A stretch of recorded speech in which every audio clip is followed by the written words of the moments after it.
প্রধানমন্ত্রী আবাস যোজনা টাকা ঢোকা অলরেডি শুরু হয়ে গেছে। চলুন আমরা বিস্তারিত আলোচনা করি পিএম আবাস যোজনা কি এবং কিভাবে অ্যাপ্লাই করব এবং কবে টাকা ঢুকবে। বলছে প্রধানমন্ত্রী আবাস যোজনা বা পিএম আবাস যোজনার অধীনে লক্ষাধিক গ্রামীণ ও শহরের মানুষের জন্য সুখবর নিয়ে এসেছে ভারত সরকার। আবাস যোজনায় ঘরের টাকা প্রদান করা অলরেডি শুরু করে দিয়েছে কেন্দ্রীয় সরকার। কবে থেকে অ্যাকাউন্টে টাকা ঢুকবে এবং কারা পাননি এবং তারা কি করবেন, নতুন করে আবেদন তারা কিভাবে করবেন, আজকের ভিডিওতে আমরা বিস্তারিত আলোচনা করব। বলে পিএম আবাস যোজনা বেনিফিট অর্থাৎ সারা দেশে দরিদ্র অসহায় মানুষদের জন্য প্রধানমন্ত্রী নরেন্দ্র মোদীর উদ্যোগে চালু হয় এই আবাস যোজনা প্রকল্প বা পিএমএওয়াই। বাড়ি তৈরির জন্য ৩টি কিস্তিতে মোট ১,৩০,০০০ টাকা দেওয়া হয় এই প্রকল্পে। এর মাধ্যমে এখনও প্রায় ১০ কোটিরও বেশি মানুষ নিজের মাথার উপর পাকা ছাদ তৈরি করতে পেরেছেন। আবারও এই প্রকল্পের অধীনে টাকা দেওয়ার ঘোষণা করেছেন খোদ প্রধানমন্ত্রী নরেন্দ্র মোদী। এই কিস্তিতে প্রায় ২৬ লক্ষ সুবিধাভোগী পাবেন, যার মধ্যে বিশেষভাবে ঝাড়খণ্ডের প্রায় ১০ লক্ষ মানুষ অন্তর্ভুক্ত থাকবেন।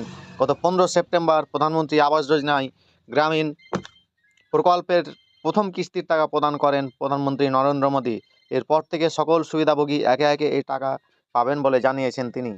এবং পিএম আবাস যোজনা গ্রামীণ লিস্ট, গ্রামীণ উন্নয়ন মন্ত্রক থেকে জানা গিয়েছে যে প্রধানমন্ত্রী নরেন্দ্র মোদী ঝাড়খণ্ডের জামশেদপুর থেকে গৃহপ্রবেশ অনুষ্ঠানের মাধ্যমে সুবিধাভোগীদের হাতে এই কিস্তি তুলে দিয়েছেন। মন্ত্রী শিবরাজ সিং চৌহান বলেছেন যে প্রধানমন্ত্রী ২,৭৪৫ কোটি টাকার প্রথম কিস্তি প্রদান করেছেন। এই প্রথম কিস্তি প্রধানমন্ত্রী নরেন্দ্র মোদী আবাস যোজনার অধীনে বাড়ি নির্মাণের জন্য বরাদ্দ করা হয়েছে বলে জানিয়েছে। ২০২৪-২৫ আর্থিক বছরের মধ্যে গৃহ নির্মাণ সম্পূর্ণ করা যাবে বলে পরিবারগুলির জন্য কিস্তি প্রদান করা হয়েছে।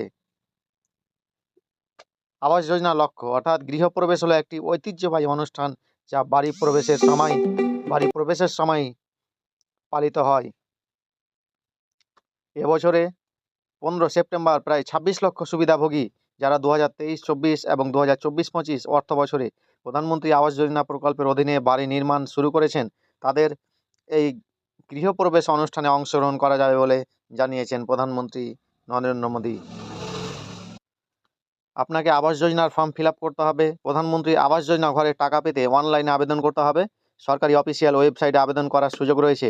এই আবেদন করার পর সম্পূর্ণ আবেদন পূরণ করে জমা দেওয়ার পর সরকার ভেরিফাই করে আপনার আবেদনটি গৃহীত হবে কিনা তা খতিয়ে দেখবে। তারপরে আপনার অ্যাকাউন্টে প্রথম কিস্তির টাকা ঢোকানো হবে।